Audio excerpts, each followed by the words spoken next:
क्या पति ताले में कैद करके रखने की चीज़ है? नमस्कार दोस्तों, आप हैं द साइलेंट जोन पर और मैं हूँ परमिता। कहानियों की श्रृंखला में आज हम सुनेंगे मालती जोशी की कहानी अंतिम संक्षेप। चलिए सुनते हैं। प्रातः से ये फोन के पास ही बैठी थी। इनकी हर चंद कोशिश यही थी कि सावित्री या सुखलाल फोन न उठा लें। महिमा का जैसा स्वभाव है वे खूब जानती है। देश में आ जाती है तो सामने कौन है इसका भी उसे होश नहीं रहता। और तभी घंटी बजी, ट्रिंग। उन्होंने लपक कर रिसीवर उठा लिया, पर उधर से सिवा डायल टोन के कोई आवाज नहीं आई। तभी सुखलाल ने आकर सूचना दी, भाभी जी आई हैं। वे चौंकी तो ये घंटी फोन की नहीं, दरवाजे की थी। वे अपने में इतनी खोई हुई थी कि उन्हें दोनों का अंतर भी पकड़ में न आया। तो महिमा मई अब ससुरेल पधारी है। आतंक से वे सिहर उठी। बहू ने आकर पैर छुए तो उनसे आशीर्वाद भी देते न बना।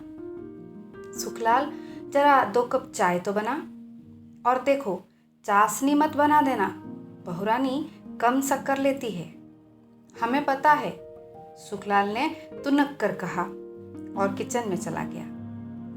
उसका इरादा तो वही खड़े खड़े कुछ देखने सुनने का था, पर यहाँ तो वे नहीं चाहती थी। माना कि नौकरों से कुछ छिपा हुआ नहीं है, फिर भी उनके सामने प्रदर्शन अच्छा नहीं लगता। कैसी हो महिमा? उन्होंने वार्तालाप का औपचारिक शुभारंभ किया। बच्चे कैसे हैं? ठीक ही हैं, महिमा ने बेरुखी से कहा। आप तो ये बताइए कि आपने लाडले को कहाँ छुपा रखा है? छुपाऊंगी क्यों? वो क्या चोरी करके भागा है? तो फिर बार बार माँ के आंचल में मुंह छिपाने क्यों चले आते हैं? तो क्या आधी रात को हंगामा करके जगहसाई कराएगा? लड़ने पर आ जाती हो तो तुम्हें न तो पड़ोसियों का होश रहता है और न नौकरों का। कितनी बार समझाया होगा कि बच्चे अब बड़े हो रहे हैं, उनका तो ख्याल किया करो। आप तो बस हर बात मुझसे ही कहती हैं। कहने लायक बात होती है तो उससे भी कहती हूँ। खाक कहती हैं। आपकी सह पाकर ही तो वे इतने बेलौस बेखौफ होते जा रहे हैं। एक बार दरवाज़ा मत खोलिए, अपने आप ठिकाने आ जाएंगे। उनका मन हुआ कि कह दें, पति के मुंह पर दरवाज़ा बंद करने का हौसला पत्नी के पास हो सकता है, माँ ऐसा कलेजा कहाँ से लाए। सौभाग्य से उसी समय चाय आ गई और वे इतनी कड़वी बात कहने से बच गई। महिमा ने नाश्ता छुआ तक नहीं, बस चाय के 2 घूंट भरे और उठ खड़ी हुई। चलती हूँ मम्मी जी, बच्चे घर में अकेले हैं। मैं तो बस इतनी तसल्ली करने आई थी कि श्रीमान जी सकुशल पहुँच गए हैं। बीवी हो ना, इतनी चिंता तो करनी ही पड़ती है। उसका एक एक शब्द उनके मन पर कोड़े की तरह पड़ रहा था, पर उन्होंने कोई उत्तर नहीं दिया। उसके पीछे चलकर दरवाजे पर आ खड़ी हुई। उसी समय कुसुम सामने से निकली, शायद सब्जी लेकर लौट रही थी। देखते ही बोली, ये क्या भाभी जी, अभी आई अभी चल दी? खाना वाना खाकर जाती। तुम खिला रही हो क्या? महिमा के स्वर में तुरसी थी, पर कुसुम को कोई फर्क नहीं पड़ा। उसी अल्हड़पन में बोली, ये कौन सी बड़ी बात है, हम खिला देंगे। हलवा पूड़ी न सही, दाल रोटी तो बन ही सकती है। सच्ची भाभी जी, आज तो हमारे यहाँ जूठन गिरा कर ही जाइए। बताइए कौन सी सब्जी पसंद है? अभी तो ठेला बहुत दूर भी ना गया होगा, फिर कभी आए जाएंगी। अभी बच्चे घर में अकेले हैं ना। उन्होंने महिमा की ओर से जवाब देकर इस जुगलबंदी को विराम दिया। फिर बहू से बोली, आओ फाटक पर खड़े रहते हैं, वहीं रिक्शा रोक लेंगे। मम्मी जी, एक बात कहूँ? रिक्शे की प्रतीक्षा करते हुए महिमा ने पूछा। कहो। आपके सुपुत्र सिर्फ आपके लिए ही यहाँ नहीं आते, किसी के मीठे बोल भी उन्हें खींचते हैं। अपनी कमजोरी ढकने के लिए महिमा का यूँ दूसरों पर लांछन लगाना उन्हें अच्छा नहीं लगा। अतः वे बोली, महिमा, मीठे बोल तो कोई भी बोल सकता है, उसमें पैसे थोड़ी लगता है। फिर भी मैं नहीं बोलती, यही ना? महिमा ने कहा। उसी समय एक खाली रिक्शा वहाँ से गुजरा तो उसने रोक लिया और बैठकर चल दी। सांस की अंतिम बात ने उसे इतना नाराज कर दिया था कि उसने विदा लेने की भी जरूरत नहीं समझी। कमरे में लौटते हुए उन्होंने अनुभव किया कि उदासी के बावजूद वे बहुत हल्का अनुभव कर रही है। मन में एक बोझ था जो उतर गया। सुबह से एक तनाव, एक आशंका से वे ग्रस्त थी। महिमा के फोन की यातना भरी प्रतीक्षा ने उन्हें थका दिया था। महिमा खुद आई और बरस कर चली गई। अब अगले किसी प्रसंग तक उससे सामना होने का खतरा नहीं रहा। वे इत्मीनान से आराम कुर्सी पर पसर गई। समय काटने के लिए कुछ न कुछ बुनती ही रहती है। अभ्यास बस वो पुलिंदा भी उन्होंने उठा लिया, पर बुनने का मन नहीं हुआ। कमरे की खिड़की से पिछवाड़े का आंगन नजर आ रहा था। वे उधर ही देखती रहीं। कुसुम रस्सी पर कपड़े सुखा रही थी। कुसुम को देखते ही उनका मन उमगने लगता है। गजब की है ये लड़की, दिन भर फिरकनी की तरह घूमती रहती है, पर मजाल है कि कभी मुंह लटका हुआ मिला हो। गैरेज और उसके पास वाला कमरा, बस इतनी सी जगह उसके पास है, पर अपने 1.5 कमरे के घर को भी हमेशा चमका कर रखती है। खुद तो साफ सुथरी रहती ही है, पति और बच्चों के कपड़े भी हमेशा लकदक मिलेंगे। और जितनी मिठास उसकी बोली में है, उतना ही स्वाद उसके हाथ में है। कई बार लगता है काश उनकी बहू भी ऐसी ही सुशील, सौम्य और सुघड़ होती। शायद इसलिए महिमा को कुसुम फूटी आंख नहीं सुहाती, हमेशा उससे चिढ़ी ही रहती है। जब शुरू शुरू में वे लोग रहने आए थे तो महिमा अक्सर झल्ला जाती, ये क्या बला पाल ली है आपने मम्मी जी, इतनी दूर से हम लोग मिलने आते हैं पर जरा भी प्राइवेसी नहीं मिल पाती, बच्चे अलग हुड़दंग किए रहते हैं। इससे तो अच्छा था किसी ऑफिस को ही ये कमरे उठा देती, ढंग का किराया ही आ जाता। हाँ, किराया तो आता, पर ऑफिस वालों से रौनक तो नहीं होती ना बहुरानी, वो तो बाल गोपालों से ही होती है। और अब इस उम्र में मुझे प्राइवेसी की नहीं, संग साथ की ज़रूरत है। रात बेरात मुझे कुछ होने लगे तो गिलास पर पानी देने के लिए तो कोई चाहिए, दौड़कर तुम्हें खबर देने वाला तो कोई घर में हो। 2-4 बार ये जवाब सुन लेने के बाद महिमा ने भुनभुनाना छोड़ दिया था।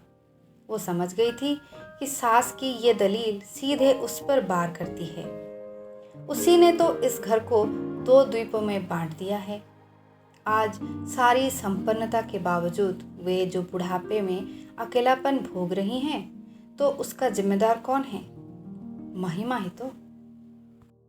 उन्हें आज भी वो काला दिन याद है। वे तीनों शाम की चाय ले रहे थे।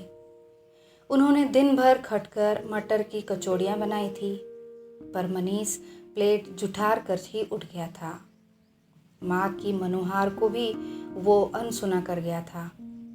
उसके जाने के बाद महिमा ने सपाट स्वर में कहा था, मम्मी जी, हम लोग इस संडे को शिफ्ट कर रहे हैं। शिफ्ट? क्या मतलब? हम लोगों ने शालीमार कॉलोनी में एक फ्लैट बुक कर लिया है। क्यों? उन्होंने पूछ लिया, पर दूसरे ही क्षण उन्हें लगा इस क्यों से बेनामी भी कोई शब्द होता होगा। साफ जाहिर है बहू अलग गृहस्थी बसाना चाहती है। ठीक है, उसके अपने सपने होंगे, अपने अरमान होंगे, लेकिन उसके लिए अलग से मकान लेने की क्या ज़रूरत है? महिमा, उन्होंने शांत स्वर में कहा, तुम अलग रहना चाहती हो सो खुशी से रहो, पर इसके लिए इतनी दूर जाने की, इतना पैसा फूंकने की क्या ज़रूरत है? इतना बड़ा घर है, क्या इसमें 2 गृहस्थियाँ समा नहीं सकती? मेरी साफ गोई का बुरा न माने मम्मी जी, पर ऐसे माहौल में मैं अपने बच्चे को जन्म नहीं दे सकती। कैसा माहौल? आपको तो शायद अब आदत हो गई है, पर जैसी महफिलें यहाँ जमती है, जैसे लोग बाबूजी के पास इकट्ठा होते हैं, उन्हें मैं बर्दाश्त नहीं कर सकती। महिमा, उनके स्वर में धार थी, तुम इस घर की पहली बहू तो नहीं हो?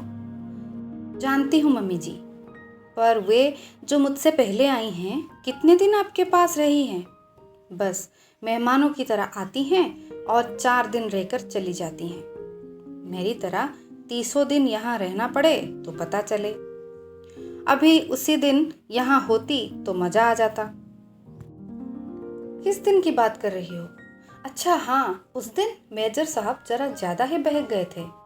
मैंने तो उसी दिन तुम्हारे बाबूजी से कह दिया था कि अब घर में बहू आ गई हैं, ढंग के लोगों को ही घर में बुलाया करें। किस किस को रोकेंगी आप? और फिर बाबूजी खुद भी तो हाँ पीते हैं, पुलिस की नौकरी का तोहफा है। जब उस नौकरी का सुख भोगा तो ये भी भुगतना ही होगा। पर वे किसी को परेशान तो नहीं करते। एक आध दिन का किस्सा छोड़ दो, पर उनके यार दोस्त भी आते हैं तो बाहर वाले कमरे में बैठे रहते हैं और आप भीतर से उनके लिए बर्फ, नमकीन, काजू और पकोड़े भिजवाती हैं। नहीं मम्मी जी, ये वातावरण मुझे रास नहीं आएगा। मेरे संस्कार दूसरे हैं। उसके बाद उन्होंने कुछ नहीं कहा। कहने को था ही क्या। हाँ, एक कसक जरूर बनी रही। काश मनीष ये प्रस्ताव उनके सामने रखता, तब शायद उसमें इतनी कड़वाहट नहीं होती। पर उस बेचारी की तो हिम्मत ही न पड़ी होगी। रात मन हुआ कि बाबूजी से एक बहू की करतूत बखान करे, पर चुप लगा गई। उनसे किस मुंह से कहती कि बहू आपके कारण अलग डेरा बसा रही है? उन्हें तो शायद विश्वास ही न होता। वे बेचारे खुद किसी लफड़े में नहीं पड़ते। मनीष ने अपनी मर्जी से शादी तय की। उन्होंने खुशी खुशी भावरे डलवा दी। बहू अपने साथ एक छल्ला भी नहीं लाई। उन्होंने तो कुछ नहीं कहा।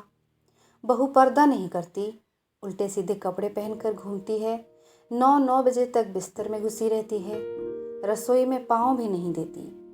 उन्होंने कभी किसी बात के लिए टोका टोकी नहीं की, टिक्का टिप्पणी नहीं की। उनकी अपनी अलग दुनिया थी। सुबह को सैर, दोपहर में ताश, शाम को क्लब। इस रूटीन में खलल उन्हें नापसंद था। मौज में आते तो एक आध महफिल घर पर भी जमा लेते, पर उनकी सारी व्यवस्था सुखलाल देखता था। घर की औरतों को उससे कोई परेशानी नहीं होती थी। ऐसे निरुपद्रवी जीव के लिए भी महिमा न जाने क्या क्या कह गई। उनका मन इतना खट्टा हो गया कि फिर उसे मनाने की कोशिश भी नहीं की। 4-5 महीने बाद मृण्मयी का जन्म हुआ तो वे अस्पताल में बराबर महिमा के साथ रही। सारी परंपराओं का उन्होंने निर्वाह किया, पर बहू को घर आने के लिए नहीं कहा। वे दोनों स्वयं ही एक दिन 3 महीने की गदगदी बच्ची को लेकर बाबूजी से आशीर्वाद लेने आए। बाबूजी ने बच्ची को गोद में लेकर ढेर सी आशीषें लुटाई थी। 1.25 तोले की चेन भी दी थी। फिर जब तन्मय हुआ तो उसे भी अंगूठी पहनाई गई। मतलब ये कि रस्मों रिवाज सब पूरे होते रहे, पर बाल गोपालों की किलकारियों से घर सूना ही रह गया। जब बहू का पाँव भारी हुआ था, उनका मन सपने बुनने लगा था। यूं तो सतीश के भी 2 बच्चे थे, पर उनका तो स्पर्श भी उन्हें याद नहीं है। कस्बे की लड़की है सुषमा, पर अमेरिका जाकर जैसे वहीं की हो गई है। बच्चों को ऐसे सहेज कर रखती है कि जैसे यहाँ सांस भी लेंगे तो बीमार हो जाएंगे। उन्हें तो प्यार करते से भी डर लगता है कि कहीं कोई छूत न लग जाए।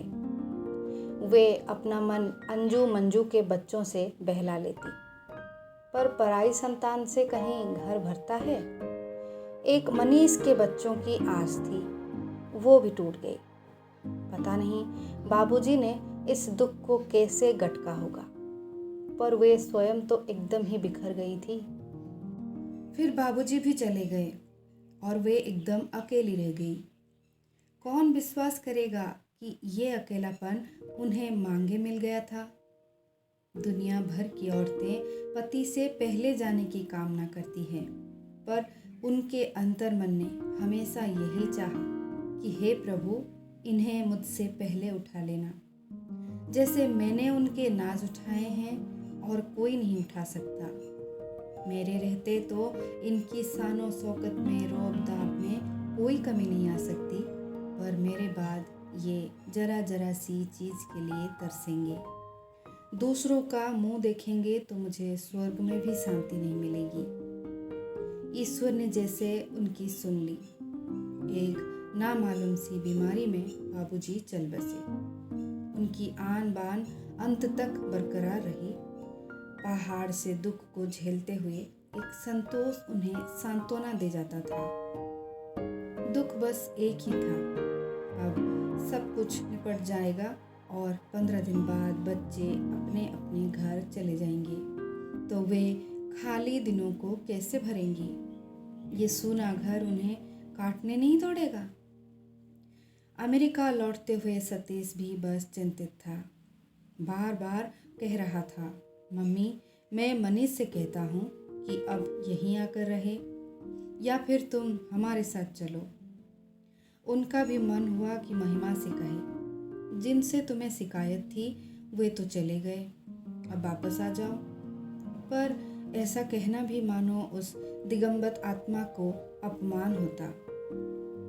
वे जब्त कर गई। सतीश को उन्होंने समझा बुझाकर भेज दिया। तब ये सदाशिव और कुसुम का जोड़ा उनके आश्रय में आया था। इन्हें घर की जरूरत थी, उन्हें संगसात की, तो नाममात्र के किराए पर इन्हें रख लिया गया। नई नई शादी हुई थी, गोद में 6 महीने का बच्चा था। मम्मी जी को तो जैसे स्वर्ग मिल गया।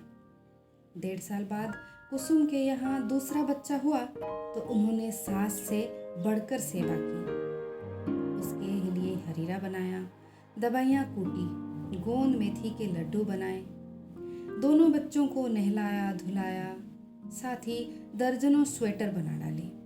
उनकी तुतली बोली से वे पुलकित होने लगी और आने जाने वालों के पास उनकी बाल लीलाओं का बखान करने लगी। अपने नाती पोतों के लिए जो बरसों से संचित प्यार उनके मन में था, वो इस जुगल जोड़ी पर बरसने लगा। यूं तो ईश्वर ने उन्हें 4-4 बच्चे दिए थे, लेकिन लड़कियां तो अपने अपने घर की हो गई और लड़कों में एक 7 समंदर पार जाकर बैठा है, दूसरा शहर में भी है तो किस काम का। वे तो अकेली ही पड़ गई थी। शायद इसलिए परमात्मा ने ये राम लक्ष्मण उनके आंगन में भेज दिए हैं।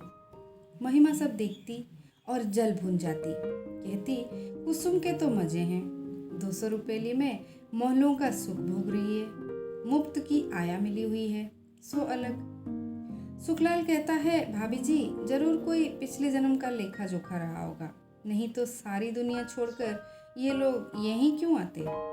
ये सब सुनती और मुस्कुरा देती है। मनीष कोई 12 बजे सोकर उठा होगा। उठकर सीधे उनके सामने आकर बैठ गया। बिखरे बाल, उतरा चेहरा, उदास आंखें। उनका मन हुआ उसे बाहों में लेकर प्यार कर ले, पर वे जब्त कर गई। एक जमाना था, अब 2 बच्चों का बाप बन जाने के बाद भी वो उनकी गोद में लेट जाया करता था।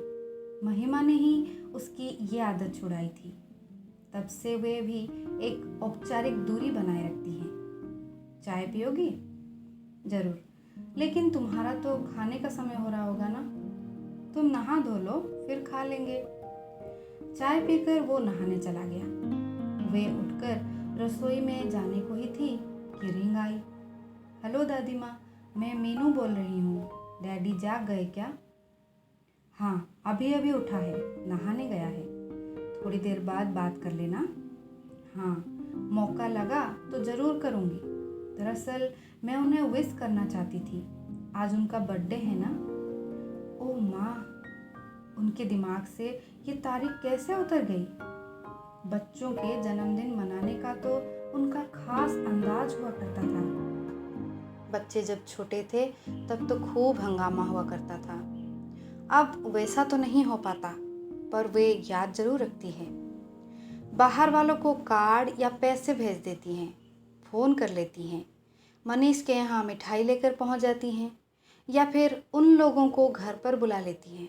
चीनू मीनू के जन्मदिन तो अक्सर यहीं मनाए आते हैं। और आज उन्हें मनीष का जन्मदिन भी याद न रहा। वे सचमुच बूढ़ी होती जा रही हैं। उन्होंने फौरन सुखलाल को बाजार भेजा, सावित्री को मटर पुलाव और रायता बनाने का आदेश दिया और खुद हलवा भूनने बैठ गए। माँ बेटे दोनों खाने पर बैठे तो मेज पकवानों से भरी हुई थी और पूरा कमरा अगरबत्ती से महक रहा था। अरे वाह, आज तो फेस्ट हो गई, मनीष ने कहा। Birthday fest? बर्थडे? ओ यस, आज मेरा हैप्पी बर्थडे है ना। वो उठा और उसने माँ के पैर छू लिए, फिर उनके गले में बाहें डालकर बोला, तो आपका ये नालायक बेटा आज कितने साल का हो गया? 36 का। ओ नो, इस स्पीड से मेरी उम्र में इजाफा होता रहा तो मैं 2-4 साल में बूढ़ा हो जाऊंगा। मीनू ने फ़ोन किया था, तुम्हें विश करना चाहती थी। बेचारे बच्चे अपनी डैडी की थोड़ी बहुत इज्जत तो करते हैं, बाकी लोग। सुबह महिमा खुद आई थी मुझे विश करने के लिए। शायद। ओ डियर मम्मा, अब आप ये पैचअप का धंधा छोड़ दो, कोई नई बात करो। और सच तो ये है कि इस समय कोई भी बात करने का मूड नहीं है। तुम्हारी ये सजी हुई मेज कब से बुला रही है, जरा उसके साथ न्याय कर लेने दो। वो टूट पड़ने के अंदाज में शुरू तो हो गया, पर 2-4 कोर खाकर ही उसने हाथ रोक लिया। अभी महिमा जो मुझे ये सब खाते देख ले तो गजब हो जाए, सच कहता हूँ, सिविल किल मी। इत्मीनान रखो, आज की तारीख में वो दोबारा नहीं आएगी। तो क्या हुआ, ये डॉक्टर लोग डरा देते हैं ना। एक तो तगड़ी फीस लेते हैं, ऊपर से भूखा मारते हैं। खाना खाकर वो फिर लेटने के मूड में था, पर उन्होंने टोक दिया, अब सीधे घर जाओ, बच्चों के लिए इमरती और कचौड़ियाँ रख दी है, ले जाना। और महिमा को ये साड़ी देना, शाम को पहनेगी। मम्मी, जन्मदिन मेरा है, उसका नहीं। पुरानी साड़ी है रे, उसे पसंद है इसलिए दे रही हूँ। और बेटे, तुम तो अपने हो, तुम्हें कुछ न भी दूँ तो फर्क नहीं पड़ता, पर बहुओं को तो साध ही रखना पड़ता है। वाह, क्या कहने हैं, कितनी बहुएं साध ली हैं आपने, जरा बताइए तो, मनीष ने हंसकर कहा, पर उसकी आंखों में उदासी के डोरे छलक आए थे। मनीष गया और वे निढाल होकर लेट गई। क्या हो गया है इन बच्चों को, गृहस्थी के डोर कैसे उलझा कर रख दी हैं। 15 दिन भी शांति से नहीं बीत पाते। वे इतना समझाती है, पर दोनों ही जैसे जिद पर उतर आते हैं। शहर के दूसरे छोर पर रहता है मनीष, पर उस घर की अशांति की आंच उन तक आती ही रहती है। हर धमाके की गूंज उनके शांत जीवन को अस्त व्यस्त कर जाती है। पहला विस्फोट शायद उस दिन हुआ था जब मनीष क्लब से बेतहाशा पी कर लौटा था। घर में अच्छा खासा हंगामा हुआ होगा। नौकर ने खबर कर उन्हें फ़ोन किया था और वे उतनी रात को रिक्शा करके यहाँ पहुँची थी। पहले तो उन्होंने मनीष को खूब आड़े हाथों लिया था, फिर पुचकारते हुए बोली, बेटे, तुम तो जानते हो ना, इसी एक ऐब के कारण तुम्हारे देवता स्वरूप पिता बिरादरी में कभी सिर ऊंचा करके नहीं चल सके। रिश्तेदारों से हमेशा मुंह छिपाते रहे, फिर जानते बूझते उसी लकीर पर क्यों जा रहे हो। उत्तर में मनीष उनकी गोद में मुंह छिपाकर रो दिया था। उस रुलाई में कितने दुख, कितनी व्यथा छिपी हुई थी। पिता को खोने की पीड़ा थी, अंतिम समय में उनकी सेवा न कर पाने का मलाल था, और माँ के अकेलेपन का एहसास था जो उनकी छाती पर बोझ बनकर बैठ गया था। बेटे की करुणा से उनकी ममता जैसे क्युतार्थ हो गई। उसकी पीठ पर हाथ फेरते हुए बोली, माँ बाप किसी के जिंदगी भर नहीं बैठे रहते, आगे पीछे उन्हें जाना ही पड़ता है। तुम्हें तो खुश होना चाहिए कि तुम्हारे बाबूजी अपनी सारी जिम्मेदारियां पूरी करके गए हैं। मुझे भी उन्होंने मझधार में नहीं छोड़ा है, पूरी व्यवस्था कर गए हैं, और मैं ऐसी अकेली भी कहाँ हूँ। हाथ भर की दूरी पर ही तो हो तुम लोग, बस एक फोन पर खटकाने की बात है। फिर बहू को समझाया था, इस तरह सामने वाले पर एकदम चढ़ नहीं बैठते बोरानी, जरा सब्र से काम लेते हैं। एकाएक आदमी घर में दाखिल होता है तो अकेला नहीं होता, 100 तरह की चिंताएं साथ चली आती है, उनका ख्याल रखना होता है। उफ, महिमा ने मुंह बिचका दिया। पियकड़ों को तो बस बहाना चाहिए। मन उदास है तो गम खत्म करने के लिए पिएंगे, जी खुश है तो सेलिब्रेट करने के लिए पिएंगे। तुम तो बात का बतंगड़ बनाए दे रही हो महिमा। घूंट भर पीने से कोई पियक्कड़ नहीं हो जाता। आप माँ है ना, बेटे का पक्ष तो लेंगी ही, पर सही गलत का तो ख्याल कीजिए। ऐसे ही संस्कार दिए हैं आपने, तभी तो इन्हें अच्छे बुरे की तमीज नहीं रह गई है। मनीष कहीं सामने होता तो वे उसका मुंह नोच लेती। उसकी जरा सी बेवकूफ़ी ने उनकी सारी तपस्या पर पानी फेर दिया था। बहू के सामने उन्हें नीचा देखना पड़ा। अपने आहत अभिमान को सहलाते हुए वे कसेले स्वर में बोली, बच्चे मेरे जैसे भी हैं, मेरे लिए तो लाख टके के हैं, पर तुम ये बताओ कि तुम क्या देखकर रिझी थी।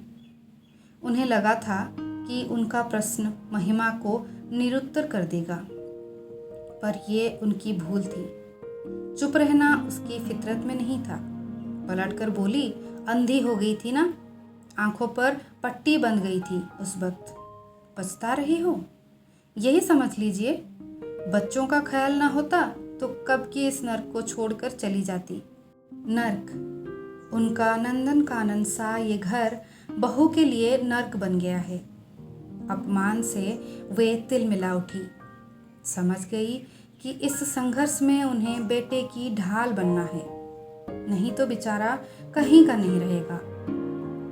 तब से उनका घर मनीष के लिए शरण स्थली बन गया है। रणचंडी सी अपनी पत्नी से जब भागने की कोई राह नहीं मिलती तो वो आकर माँ के आंचल में दुबक जाता है। पति पत्नी का झगड़ा तब गौण हो जाता और सास बहू में शीत युद्ध ठन जाता। इस बार मनीष को देखे हफ्तों बीत गए हैं और उनका जी घबराने लगा है।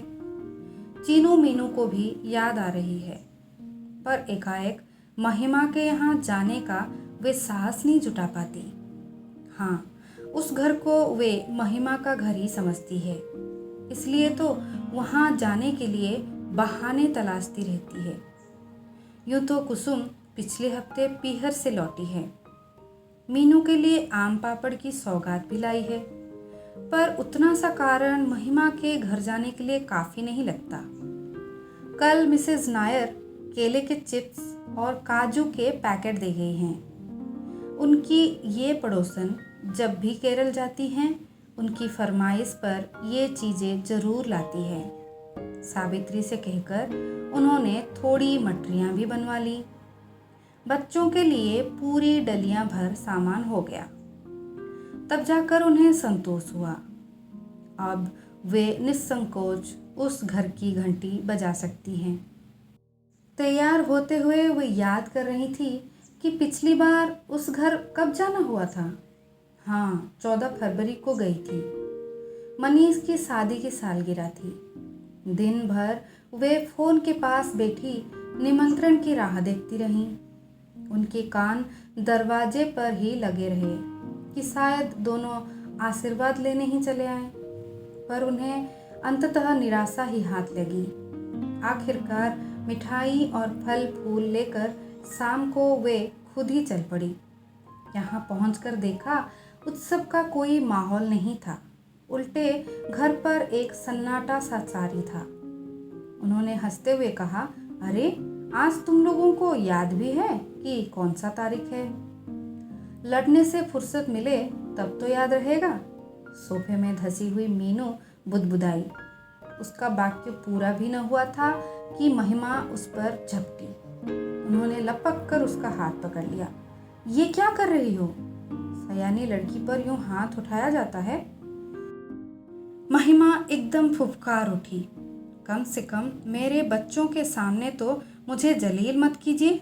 और पैर पटकती हुई वो अपने कमरे में चली गई। वे स्तब्ध रह गई।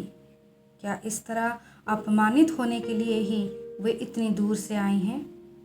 मन तो हुआ कि उल्टे पैरों लौट जाएं, पर बच्चों के उदास चेहरे देखकर उनके पांव रुक गए। आंखों में याचना लिए दोनों इनके पास सिमट आए थे, मानो माँ की बेअदबी के लिए क्षमा मांग रहे हों। उनके सिर पर हाथ फेरते हुए फिर वे बच्चों के ही कमरे में जाकर बैठ गई।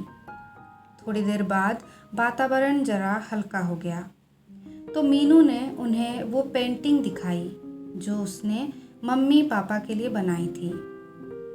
चीनू भी बड़ा प्यारा सा कार्ड लाया था। सुबह चाय की मेज पर ही सरप्राइज देने का विचार था, पर झगड़ा शायद उससे भी पहले शुरू हो गया था। पापा सुबह से ही गायब है, खाने पर भी नहीं आए। झगड़ा किस बात पर हुआ था क्या पता, और आजकल कारण की तो शायद जरूरत ही नहीं पड़ती, दोनों सामने पड़ते ही शुरू हो जाते हैं।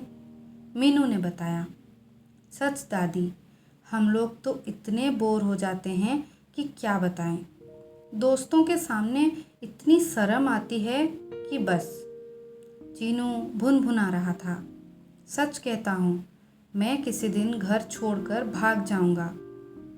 धत पगले, ऐसे बात नहीं करते, उन्होंने उसे पुचकारते हुए कहा, पर वे सचमुच डर गई थी। इस कच्ची उम्र का कोई भरोसा है? आवेश में बच्चे कुछ भी कर सकते हैं, पर इनके माँ बाप को अक्ल आए तब ना। बच्चों को समझा बुझाकर चलने को हुई तो महिमा ने आकर रास्ता रोक लिया। नहीं मम्मी जी, आप इस तरह चली जाएंगी तो मैं समझूंगी नाराज होकर जा रही हैं। ये खूब रही, पहले तो बदतमीजी करो और फिर आकर लाड जताओ। तब तक चीनू रिक्शा ले आया था, पर महिमा ने उसे लौटाते हुए ऐलान कर दिया, दादी खाना खाकर जाएंगी। वे चाहती तो जिद कर सकती थी, पर बहू के आंसू धुले चेहरे को देखकर ममता हो आई। माँ की मनोहार भरी मुद्रा देखकर बच्चों के चेहरे भी खिल उठे थे। बेचारे दिन भर घर में मुंह लटकाए बैठे थे। घर का माहौल बदलते ही खुशी खुशी संगी साथियों से मिलने चले गए। घर सूना हो गया। उस एकांत का लाभ उठाते हुए वे बोली, महिमा, मैं यहाँ खाना खाने नहीं आई थी, मैं तो तुम लोगों की खुशी में शरीक होने आई थी। पर यहाँ आकर पता चला कि खुशी नामक चीज़ ही इस घर से गायब है। महिमा ने उनका वाक्य पूरा किया, और अब आप इसके लिए भी मुझे ही दोषी ठहराएंगी, ठीक है ना? उन्होंने कोई जवाब नहीं दिया और चुपचाप मटर की फलियां छीलने बैठ गई। वे व्यर्थ के विवाद से बचना चाहती हैं। इस उम्र में ये तनाव उनसे झेले नहीं जाते, पर महिमा तो कमर कसकर बैठी थी शायद, इसीलिए मम्मी जी को मनोहार करके खाने के लिए रोक लिया था। मम्मी जी, वो शुरू हो गई थी, पानी अब सचमुच सिर से ऊपर होता जा रहा है। मेरी सहनशीलता की सारी सीमाएं समाप्त होती जा रही है। इस तरह हिम्मत नहीं हारते महिमा, औरत को तो सहना ही पड़ता है। उसकी सहन शक्ति के बल पर ही तो गृहस्थी की इमारत खड़ी होती है। वो तो नींव है घर की। क्यों, घर क्या अकेली औरत का होता है? जो कुछ सहना है, झेलना है, वो क्या सिर्फ उसी के मत्थे आएगा? पुरुष की कोई जिम्मेदारी नहीं है। मैं तुमसे बहस में जीत नहीं सकती महिमा, क्योंकि मेरे पास डिग्रियां नहीं है, सिर्फ अनुभव है। उसी के आधार पर कह सकती हूँ कि तुमने अभी सहा ही क्या है। अपने बाबूजी को तो तुमने ढलती उम्र में ही देखा है। तुम नहीं जानती कि अपने जमाने में वे क्या हुआ करते थे। घर में पाँव देते थे तो सन्नाटा सा खींच जाता था। बच्चे, नौकर, चाकर कोई उनके सामने नहीं पड़ता था। पहले उनके तेवर का अंदाजा लगाया जाता था, उसके बाद ही कोई बात होती थी। लेकिन ऐसे आदमी के साथ भी निभा ले गई मैं। पूरे 40 साल तक डटी रही। अगर घर में रोज महाभारत मचता तो क्या हासिल होता? बच्चे क्या किसी लायक बन पाते? उल्टे घर से भाग लेते। कल सुनेंगे भाग 2। कहानी पसंद आती है तो एक लाइक ज़रूर कर दीजिए। मैं फिर मिलूँगी आपसे एक और नई कहानी के साथ। तब तक के लिए विदाई लेती हूँ। जय जगन्नाथ।